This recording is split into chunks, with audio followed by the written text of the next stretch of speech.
Você já perdeu o sono à noite repassando em looping uma conversa que aconteceu horas antes, editando suas falas em uma peça que já acabou? Já sentiu seu corpo paralisar pela ansiedade de um futuro que talvez nunca chegue? Um futuro construído pela pergunta mais perigosa de todas. E se? E se eu falhar? Zrenia. E se me julgarem? Zrenia. E se eu tomar a decisão errada? Quantas vidas você já viveu e quantas catástrofes você já enfrentou? Tudo dentro da sua cabeça? Sofremos mais na imaginação do que na realidade. Sêneca. Essa frase, escrita há quase 2000 anos pelo filósofo estoico, é o diagnóstico mais preciso da nossa era. Vivemos em uma epidemia de pensamento excessivo. Acreditamos que, ao nos preocuparmos, estamos sendo responsáveis, que, ao anteciparmos todos os desastres possíveis, estamos no controle. Confundimos a ruminação com a preparação. Todos nós, em algum momento, tratamos nossa mente como uma máquina de prever o futuro, um simulador de desastres que roda 24 horas por dia. Se eu pensar em tudo que pode dar errado, nada me pegará de surpresa. Mas o simulador tem um defeito de fábrica. Ele não nos prepara. Ele nos esgota. Ele nos faz viver a dor de 1000 fracassos imaginários, enquanto nos rouba a energia para lidar com o único desafio real, o presente. E é justamente quando você ousa desligar essa máquina que algo surpreendente acontece. A realidade se revela muito mais gentil do que os seus pensamentos. É estranho, eu sei, mas pense em todas as vezes em que você se preparou para o pior. Aquela entrevista de emprego para a qual você antecipou perguntas impossíveis. Aquela conversa difícil que você ensaiou 1000 vezes, prevendo gritos e acusações. Aquele exame médico cujo resultado você já tinha sentenciado como o pior possível. Qual foi o resultado real? Na maioria das vezes foi normal. A conversa foi calma. A entrevista foi tranquila. O resultado foi benigno. Você gastou dias de paz se preparando para uma guerra que nunca aconteceu. Os estoicos, filósofos que viveram no caos do Império Romano, eram obcecados por uma única coisa, a paz interior ou apatheia. E eles perceberam que essa paz não vinha de um mundo sem problemas, mas de uma mente bem treinada. Eles não pregavam a indiferença, pregavam a inteligência emocional. Eles não diziam não pense, diziam pense apenas no que importa e no que está sob seu controle.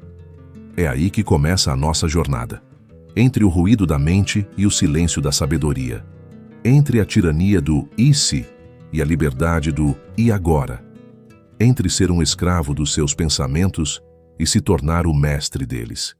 Se você está cansado de viver em um futuro hipotético, se você sente que sua mente é mais uma inimiga do que uma aliada, talvez este vídeo seja um manual de instruções que você não sabia que precisava. Um guia para desmontar a arquitetura da sua própria ansiedade. Agora respira fundo. Às vezes, a maior revolução é a quietude. Você já reparou que a sua mente é uma excelente contadora de histórias? Infelizmente, ela tem um gênero favorito, ficção de horror. E o protagonista dessas histórias é sempre você. O enredo é sempre construído em torno daquela pequena, mas devastadora pergunta. E se? O e se é uma máquina do tempo mental. Ele te arranca a força do único lugar onde você tem algum poder, o presente, e te joga em 2 lugares onde você é completamente impotente. O passado que não pode ser mudado e o futuro que não existe. E se eu não tivesse dito aquilo? Viagem ao passado, tortura inútil. E se tudo der errado amanhã? Viagem ao futuro, sofrimento antecipado. Há uma cena que se repete na vida de muitos de nós. A insônia das 3 da manhã. Aquele silêncio da madrugada onde a mente, sem as distrações do dia, decide ligar o projetor. E o filme é sempre o mesmo. Um compilado dos seus maiores medos. A apresentação no trabalho que será um desastre. A pessoa que você ama te abandonando. A crise financeira batendo à sua porta. Você sente o coração acelerar. A respiração ficar curta. Seu corpo reage como se a ameaça fosse real, aqui e agora. Porque para o seu sistema nervoso, ela é. Não há diferença entre um tigre real e um tigre imaginado. A resposta de luta ou fuga é a mesma. É aí que tudo começa. Na confusão entre imaginação e realidade. Você planeja, calcula, antecipa. Você cria roteiros inteiros na sua cabeça. Roteiros de conversas, roteiros de fracassos, roteiros de humilhações, mas a vida quase nunca segue o roteiro. E você percebe que todo o seu ensaio foi um desperdício de vida. Sêneca, que era um dos homens mais ricos e poderosos de Roma e ainda assim escrevia obsessivamente sobre como lidar com o medo, percebeu isso com uma clareza brutal. Ele dizia: as coisas que nos assustam são mais numerosas do que as que efetivamente nos esmagam e sofremos mais frequentemente na apreensão do que no fato. Essa frase deveria estar emoldurada na parede de toda pessoa ansiosa. A maior parte do nosso sofrimento não vem dos fatos. Vem da nossa interpretação dos fatos. Vem da história que contamos a nós mesmos sobre o que poderia acontecer. E nessa tentativa de se proteger de todos os futuros possíveis, começamos a nos aprisionar no presente. Evitamos o risco para não falhar. Silenciamos nossa opinião para não sermos julgados. Adiamos nossas decisões para não cometer erros. Mas o preço é alto. Porque o preço é a própria vida. Uma vida não vivida, em nome da segurança. Há uma diferença sutil, mas abissal, entre prudência e paralisia. E é quando você cruza essa linha, quando o planejamento se torna ruminação, que o pensamento vira uma doença. Talvez por isso a procrastinação seja tão comum. Não por preguiça, mas por medo. O medo da tarefa não é pela tarefa em si, mas pelo milhão de "e se" que ela carrega. E se não ficar perfeito? E se for difícil demais? E se as pessoas odiarem? Adiar a tarefa é uma forma de adiar o confronto com esses fantasmas. A mesma lógica se aplica à vida social. A ansiedade antes de um evento não é sobre o evento. É sobre o "e se". E se ninguém conversar comigo? E se eu falar uma besteira? E se eu não me encaixar? Os estoicos viram que a raiz de todo esse sofrimento era um erro de julgamento fundamental. Acreditar que podemos e devemos controlar o que está fora do nosso controle. Eles sabiam que o futuro e a opinião dos outros são, por definição, incontroláveis. E, portanto, se a sua paz depende deles, você está condenado a uma vida de ansiedade. E essa tensão constante nos adoece, dores de cabeça, problemas digestivos, um cansaço mental que café nenhum resolve, porque não é cansaço do trabalho, é cansaço de pensar, cansaço de lutar contra fantasmas. Há algo profundamente revolucionário e libertador em aceitar que 99% do que você teme nunca vai acontecer. E que o 1% que talvez aconteça, você lidará melhor com uma mente descansada no presente do que com uma mente exausta pelo futuro. Mas aqui está o segredo que os estoicos nos ensinaram. Não se trata de pensamento positivo, não se trata de repetir "vai ficar tudo bem". Trata-se de um treinamento mental rigoroso. Trata-se de olhar para cada pensamento ansioso e perguntar: isso é real? Ou é só uma história que minha mente está contando? Isso está sob meu controle? Ou é um fantasma do futuro? Quando você para de acreditar em toda a história que sua mente conta, o poder dela sobre você diminui. Você para de ser o personagem do filme de terror e se torna o diretor que pode simplesmente dizer: corta, essa cena não me serve. Porque a sua mente, meu caro, não é você. Ela é uma ferramenta e você pode aprender a usá-la em vez de ser usado por ela. Existe um mito perigoso que a nossa cultura da produtividade vende como sabedoria, o de que pensar muito sobre um problema é o caminho para a solução. Como se a preocupação fosse uma forma de trabalho, como se a ruminação fosse sinônimo de responsabilidade. Mas pensar não é sinônimo de resolver. Muitas vezes é exatamente o oposto. A mente ansiosa opera sob uma premissa falsa. Se eu continuar pensando nisso, em algum momento a resposta mágica vai aparecer. E então ela começa a girar. E girar, e girar. Você já viu um cachorro correndo atrás do próprio rabo? Ele se move com uma energia frenética, está claramente fazendo algo. Mas ele não chega a lugar nenhum. Apenas fica mais tonto e exausto. Essa é a ruminação. É o ato de mastigar repetidamente os mesmos pensamentos ansiosos, sem nunca engoli-los ou digeri-los. É diferente da reflexão. A reflexão é produtiva. Ela tem um objetivo. Ela analisa um problema, busca informações, pondera opções e se move em direção a uma decisão ou ação. A reflexão tem um ponto final. A ruminação é um loop. Ela não busca uma solução, ela busca um alívio temporário da ansiedade, mas paradoxalmente, ela só a alimenta. Ela repassa o erro, a vergonha, o medo, apenas para reforçar o sentimento. É como coçar uma picada de mosquito. O alívio momentâneo só torna a coceira pior a longo prazo. Os filósofos estoicos eram mestres em diferenciar esses dois modos de pensamento. Eles valorizavam a razão e a lógica, a reflexão, mas viam a preocupação com o incontrolável, a ruminação, como uma insanidade, uma paixão que deveria ser extirpada. Sêneca dizia que a pressa e a hesitação são ambas sinais de uma mente em conflito. A mente que rumina hesita. Ela não consegue agir porque está presa na análise infinita dos "e se?".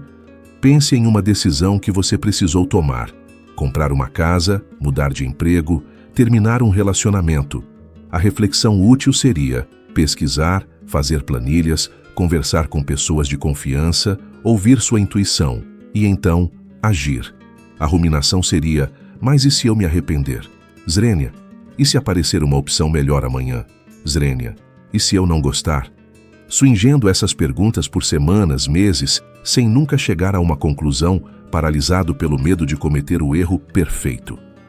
A sociedade nos ensina a aplaudir a pessoa preocupada e cautelosa. Mas há uma linha tênue entre a cautela e a autossabotagem. A mente que pensa demais não está evitando o erro, ela está evitando a vida. O problema é que nosso cérebro nos engana. Ele nos dá uma pequena dose de dopamina, uma sensação de controle, cada vez que pensamos no problema. Estou sendo responsável, estou lidando com isso. Mas você não está. Você está apenas girando na cadeira de balanço. A verdadeira responsabilidade não é se preocupar com o futuro, é agir no presente.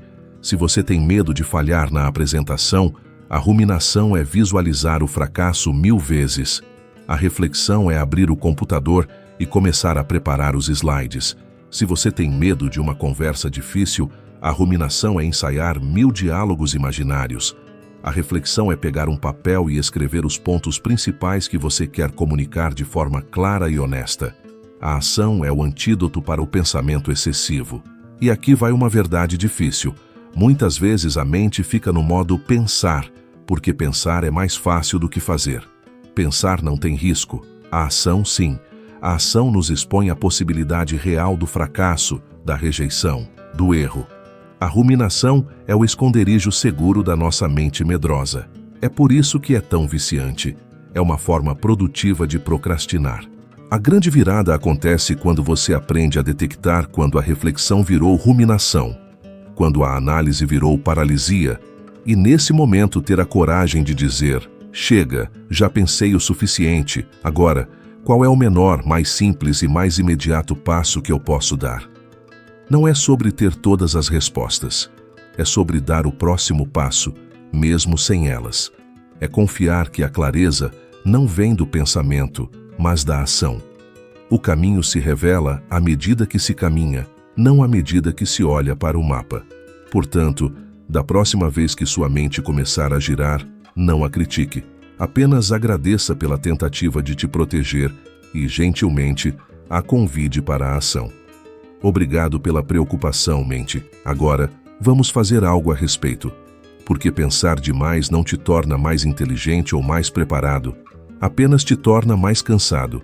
A sabedoria não está em ter uma mente que nunca se preocupa, mas em saber quando dizer a ela: silêncio, é hora de viver. Se a sua casa estivesse pegando fogo, você ficaria sentado no sofá se preocupando com a possibilidade de chover para apagar o incêndio? Ou você pegaria um balde d'água e começaria a agir? Parece óbvio, mas é exatamente isso que fazemos com nossos problemas. Focamos nossa energia mental em coisas que estão tão fora do nosso controle quanto a chuva, enquanto negligenciamos as poucas ferramentas que temos em nossas mãos. Os estoicos de Epicteto, um ex-escravo, a Marco Aurélio, o imperador de Roma, basearam toda a sua filosofia de vida em uma única ferramenta, uma distinção tão simples que parece banal, mas tão poderosa que pode revolucionar sua existência. Eles a chamaram de a dicotomia do controle. Funciona assim. Em qualquer situação da vida, as coisas se dividem em duas categorias. 1. Coisas que estão sob nosso controle. 2. Coisas que não estão sob nosso controle. Fim. Essa é a ferramenta. A chave para a paz, segundo eles, é dedicar 100% da nossa energia, do nosso pensamento e da nossa ação na primeira categoria e aprender a aceitar com total serenidade a segunda. O que está sob nosso controle? Muito pouco. Basicamente, nossas opiniões, nossos julgamentos, nossos valores, nossas decisões e nossas ações. O nosso mundo interior. O que não está sob nosso controle? Quase todo o resto. O clima, a economia, o trânsito, o passado, o futuro, o corpo das outras pessoas e, o mais importante de tudo, o que as outras pessoas pensam, sentem ou fazem. A ansiedade, a raiva, a frustração, o medo, todas essas emoções negativas, segundo os estoicos, nascem de um único erro: tentar controlar o incontrolável. Vamos fazer um exercício prático. Pegue o problema que está te tirando o sono esta semana. Uma entrevista de emprego, digamos. O que está sob seu controle? Pesquisar a fundo sobre a empresa. Preparar e ensaiar suas respostas. Escolher uma boa roupa. Dormir bem na noite anterior. Ser pontual, honesto e educado durante a entrevista. O que não está sob seu controle? Se o entrevistador vai gostar de você. Quem são os outros candidatos? Se a empresa tem algum problema interno de orçamento. Se o entrevistador teve um dia ruim. O resultado final. A mente ansiosa, o e se. Swing foca 90% da sua energia na segunda lista. E se ele não gostar de mim? Zrenia. E se o outro candidato for melhor? Zrenia. E se eles não me ligarem? É um desperdício total de vida. A mente estoica, a mente treinada, reconhece a segunda lista, aceita sua existência e então, deliberadamente, foca toda a sua atenção e esforço na primeira. Eu não controlo o resultado, mas controlo a minha preparação. Então, vou me preparar da melhor forma possível. O resto não me pertence. Essa não é uma fórmula para o sucesso, é uma fórmula para a paz. O estoico pode não conseguir o emprego, mas ele não será destruído pela ansiedade no processo. Ele saberá que fez tudo o que estava ao seu alcance, e a paz que vem disso é um prêmio em si mesma. Isso se aplica a tudo. Relacionamentos. Você não controla se o outro te ama. Você controla se você é uma pessoa amável, honesta e presente. Foque nisso. Saúde. Você não controla a genética ou a possibilidade de uma doença súbita. Você controla o que come, se faz exercícios e se vai ao médico. Foque nisso. Opinião alheia. Você não controla o que os outros pensam de você. Você controla suas ações e seu caráter. Foque nisso. Como dizia Marco Aurélio, a opinião dos outros sobre você não é problema seu. Essa ferramenta é brutalmente simples, mas radicalmente difícil, porque fomos condicionados a acreditar que, se nos esforçarmos o suficiente, podemos controlar tudo. A dicotomia do controle é um convite à humildade. É o reconhecimento dos limites do nosso poder. E, paradoxalmente, ao aceitar nossos limites, nos tornamos mais poderosos, porque paramos de desperdiçar nossa força lutando contra o mar e começamos a usá-la para governar nosso próprio barco. Da próxima vez que o e se aparecer na sua mente, não lute contra ele. Apenas o categorize. E se chover no dia do meu casamento? Incontrolável. Aceite e prepare um plano B. E se as pessoas rirem da minha apresentação? A reação delas é incontrolável. Minha preparação não. Volte para o trabalho. E se eu nunca encontrar um amor? O futuro é incontrolável. Ser uma pessoa interessante e aberta ao amor, hoje, está. Foque nisso. Essa é a prática. Um treinamento diário, um filtro mental que você aplica a cada preocupação. E aos poucos, o ruído diminui, a mente se acalma, e você descobre que a paz não é algo que se encontra, é algo que se escolhe ao focar apenas no que realmente te pertence. Imagine que sua vida é um barco navegando em um oceano vasto e imprevisível. Nesse oceano, há tempestades, calmarias, monstros marinhos e correntes traiçoeiras. Essas são as circunstâncias externas, a economia, as ações dos outros, os acidentes, a sorte. Você não tem controle sobre o oceano. O oceano é o que é. Você, no entanto, não é o barco. Você não é o oceano. Você é o timoneiro, a pessoa que segura o leme. O leme são suas escolhas, seus julgamentos, suas ações. É a única parte do sistema sobre a qual você tem 100% de domínio. A mente ansiosa, a mente do "e se?". Zrenia é um timoneiro que comete um erro fatal. Em vez de se concentrar em segurar o leme com firmeza e ajustar a rota de acordo com as ondas, ele larga o leme para se debruçar na amurada do barco, gritando com as nuvens de tempestade que se formam no horizonte. E se aquela nuvem chegar aqui? Component placement. E se a onda for grande demais? Zrenia. E se houver um monstro ali na frente? Enquanto ele se distrai com o futuro incontrolável, o barco fica à deriva. Ele bate nas rochas, gira em círculos, perde o rumo. Não por causa da tempestade, mas por causa da negligência do timoneiro. O sofrimento não foi causado pelo oceano, mas pela decisão de largar o leme. O treinamento estoico é o treinamento do timoneiro. É aprender a manter os olhos no horizonte, sim, mas as mãos firmes no leme. É aceitar o poder do oceano, mas nunca abdicar do poder sobre a sua própria embarcação. Um bom timoneiro não reza por um mar calmo. Isso seria tolo e inútil. Ele treina para ser um bom marinheiro, capaz de navegar em qualquer mar. Da mesma forma, o sábio não pede uma vida sem problemas.